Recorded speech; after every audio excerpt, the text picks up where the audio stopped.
Hello everyone. This video is being presented to wish someone's birthday. In 1949, November 26, our constitution was born to this land. No doubts, I am considering it as a human being.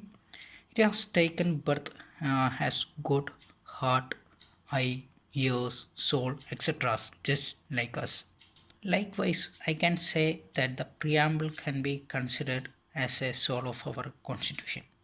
It is the spirit and backbone of our constitution, which gives a brief idea or the introduction about why the constitution has been prepared and help in a proper functioning of our country also.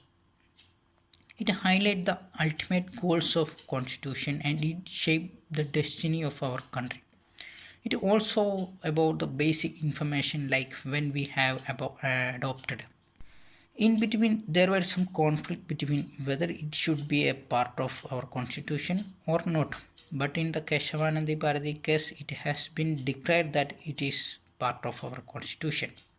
And the history of the preamble can be traced to Nehru and his idea of objective resolutions. At the last, I hope it will remain better than before. Now, let's recite the preamble. Preamble.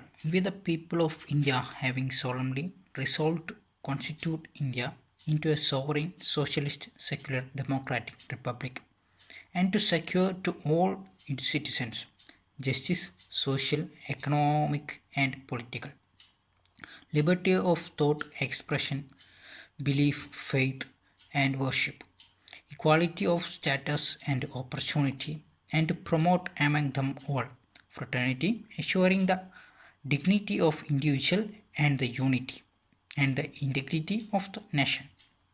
In our Constitution Assembly, this 26th day of November 1949, do hereby adopt, enact, and give to ourselves this Constitution.